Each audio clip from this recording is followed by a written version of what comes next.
Have you ever thought how important is data in our everyday life? It doesn't matter if you're a data scientist, data analyst, or a programmer. Getting access to the data you need is important. This will help you start a new project, get insights, and build something new from the data you extract. This is why some of the top Fortune 500 companies such as Walmart, Target, and CNN use web scraping to stay ahead with data. We can say this is one of their best secret weapons, and it can easily be yours too. Web scraping is, without a doubt, a must-have skill for data scientists, and in this course, we'll learn web scraping from scratch in Python with BeautifulSoup, Selenium, and Scrapy. I'm Frank Andrade, and I've been working as a data analyst for many years. And one of the everyday tasks I had in my previous jobs was extract data from websites. This helped the companies I worked for get and stay ahead with data. This is why I created this course, to help you acquire this essential skill. We'll start with a gentle introduction to web scraping with BeautifulSoup. Then I'll teach you how to scrape JavaScript-driven websites with Selenium. And then we'll learn Scrapy. Scrapy is the most powerful web scraping framework in Python. Although Scrapy is harder to learn than Selenium or BeautifulSoup, in this course I will provide you with all the necessary stuff that you need to easily learn Scrapy. On top of that, we'll work with cool projects to put all the concepts you will learn in this course into practice. This is the most complete web scraping course in Python. We'll start from scratch learning the basic stuff in Python and HTML you need for web scraping. Then we'll learn the best practices of web scraping and how to handle many issues you might encounter when scraping websites, such as pagination and infinite scrolling, and a lot more. This course is split in 3 parts. Each part belongs to each web scraping library or framework we will learn in Python. This course is designed with the purpose that you become an expert in web scraping. This is why only 10% of the content of this course is focused in BeautifulSoup, while 40% is dedicated to Selenium and 50% to Scrapy. The reason why I built the course this way is because BeautifulSoup has a lot of limitations, but it's still useful for a gentle introduction to web scraping. In contrast, if you learn Selenium, you will be able to scrape any website, and if you add Scrapy to your toolkit, you will be able to scrape any website faster than with any other web scraping library. Throughout this course, you will see the power of web scraping with each Python library. At the end of this course, you'll know how to build your own web scraper to obtain the data you want, learn the best techniques for web scraping, and more. Join me now and let's start scraping the web together. If you've been learning web scraping on your own, you probably know that the 3 main web scraping libraries in Python are BeautifulSoup, Selenium, and Scrapy. But which one is the best? Let's find out in this video. The first library we'll see is BeautifulSoup. BeautifulSoup can pull data out of HTML and XML files, and this library is the best choice for beginners. This is because BeautifulSoup is the easiest web scraping library in Python. You only need a few lines of code to scrape a website with BeautifulSoup, and it's also easy to set up because you only need to install the requests library and the BeautifulSoup library. And with this, you can start scraping a website. Unfortunately, BeautifulSoup doesn't have support for JavaScript-driven websites. This is a big disadvantage because nowadays many websites run JavaScript. Also, BeautifulSoup is inefficient, and it has some dependencies that make it complicated to transfer code between projects. Next, we have Selenium. Selenium wasn't actually designed for web scraping. In fact, Selenium is a WebDriver designed to render web pages for test automation of web applications. This makes Selenium great for web scraping because Many websites rely on JavaScript to create dynamic content on the page. So we can say that Selenium is one of the best libraries for scraping JavaScript-driven websites. Another advantage of Selenium is that it's easier to learn than Scrapy. Unfortunately, Selenium is slow. Web scraping with Selenium is slower than HTTP requests to the web browser because all the scripts present on the web page will be executed. However, if speed isn't a top priority, Selenium will be a good option. Finally, we have Scrapy. Scrapy is a web scraping framework built especially for web scraping and written entirely in Python. This is without a doubt the most complete web scraping tool in Python. Unfortunately, Scrapy is harder to learn than Selenium or BeautifulSoup.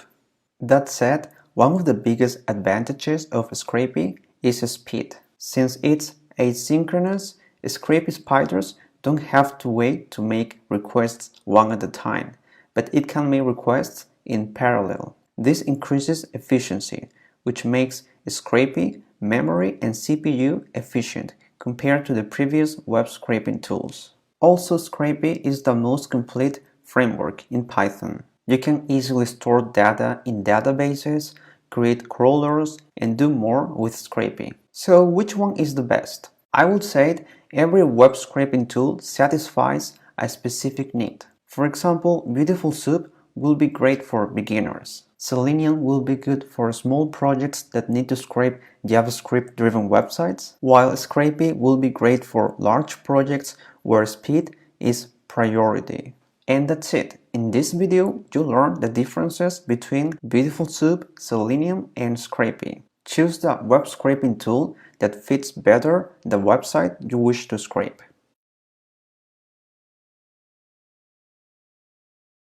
Some HTML basics that will help us when scraping a website. In this video, we'll learn some HTML basics that will help us when scraping a website. HTML stands for Hypertext Markup Language and is one of the most basic tools used to build websites. It defines the meaning and structure of web content. Although we're not going to build a website in this course, it's important for us to get familiar with the basics of HTML. This will help us understand the code behind a website. As a result, we will be able to find the best approach to scrape a website and get the data we want. Now let's review the HTML markup syntax. The first element in purple we see on screen is the tag. They are hidden keywords within a web page that define how a web browser must format and display the content.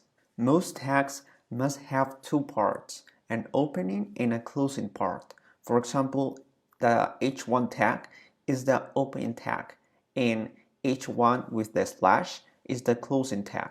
Note that the closing tag has the same text as the opening tag, but has an additional / character. A few tags like the img tag, that stands for image, are an exception to this rule because they don't need a closing tag.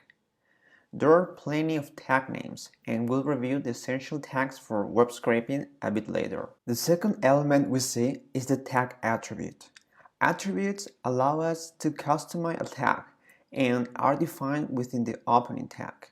For example, the h1 tag contains an attribute named class. Attributes are often assigned a value using the equal sign. The attribute value in this example is title. Finally, we have the affected content, which is what we usually see in a website. It can be a text, for example, like a title of an article. It's called like that because it's affected by the tag and attributes defined. So all of this is known as an HTML element or node. Great! So far, we've learned some of the basics of HTML. Now it's time to see some of the most important tag names for web scraping. So let's start with some of the most common tag names. The first is the head tag. This represents the head section, and it's used mostly for metadata. Then we have the body tag. This establishes the body of an HTML document. And the third HTML tag you see on the screen is the header tag, not to be confused with the head tag. The header tag typically contains introductory content and layout that goes above the body. Let's see these three tags in action in a website that we're going to scrape later in this course. First, let's inspect this website. So right-click and select the Inspect button. After this, you should get the HTML code of the website. So scroll up and go to the head tag, as you can see on the screen. So this is the head, which doesn't represent anything at all, but if you go to the body, you'll see that all the website will be highlighted in blue. And then if you select the header, you'll see a section of the website highlighted in blue, which is where the logo goes. Next, we have the article tag. This tag is new in HTML5, and this tag can be used to contain blog entries, posts, etc. Then we have the P tag, which encloses paragraphs in an article. And then we have the H1, H2, or H3 tag, which are level headings. So H1 is level 1 heading, which is the headline or title of a page. And H2 is the level 2 heading, so the subtitle of a page, and so on. In this website, we can see the article tag, the H1 tag, and the P tag. So the first contains the whole article, and H1 contains the title of the movie. And finally, the P tag contains the plot of the movie. The following tags you're going to see really often when scraping websites, and you should at least recognize them to find the best way to scrape a website. First, there is a div tag, which is a divider or a kind of generic container. Then there is the nav tag, which is used for specifying a navigational region within a document, like the pagination bar. Then we have the li tag, which represents a list item with an order list or an order list. And then we have the A tag, A for anchor, also known as hyperlink or simply a link. To make an actual link using the A tag, we use the href attribute. For example, in this website, we see many movies listed in a table. We see that this is inside a UL tag, which contains a A tag, which is the anchor, and inside it is the li tag, which is the list item tag.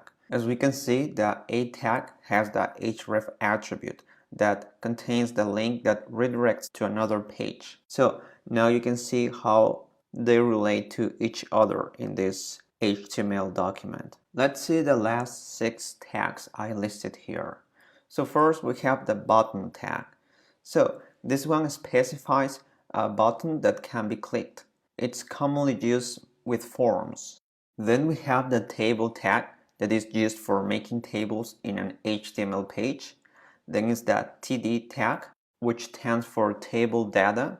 This represents a data cell within a table. Then we have the TR tag, which stands for table row element. This tag defines a row of cells in a table. And then we have the UL tag, which is an order list. This one is used with the li tag to make an order list. To see these last tags in action, let's check this website that contains data inside rows in a table. So as you can see, here we have the TR tag, which represents a row, and then we have the TD tag, which represents each element of data. Then I scroll up and I got the table tag, which is the whole table that contains a group of data. The last tag I want to show you is the iframe tag. This one makes it possible to embed another page within a page. In HTML5, this is known as nested browsing. This iframe thing makes sometimes web scraping a little tricky. So sometimes you have to switch between one frame to another frame, but that's not in all the websites. So you have to recognize whether the website you're scraping has multiple iframes, or everything is contained in just one iframe. Now it's time to start scraping our first website with BeautifulSoup. So the first thing we're going to do is to import some important libraries. So the first library we're going to import is request, or requests in plural. So this is the first library, and the second library to use, it's called BeautifulSoup. It's from BS4 import BeautifulSoup. So in case you don't have any of those libraries installed on your computer, you have to open a terminal. In this case, I'm in PyCharm, so I have the terminal inside PyCharm. So I'm going to write pip install and then the name of the library you want to install. So you can open your command or your terminal or just inside your text editor or IDE and install this library as I'm gonna do it. So first BS4, so pip install BS4, then I press enter, and here it says that it's already satisfied because I have it installed already, but in your case it's going to install all the dependencies. So now I'm going to install requests. So I'm going to clean this first, and now I'm going to write pip install requests. So it's the same process. It's going to download the dependencies and install this library. So now we have to install one more thing, which is the parser.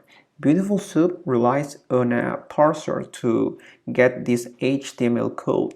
So the parser we're going to install, it's called LXML. So I'm going to write pip install, and I'm going to paste this, and this is basically the parser we're going to use.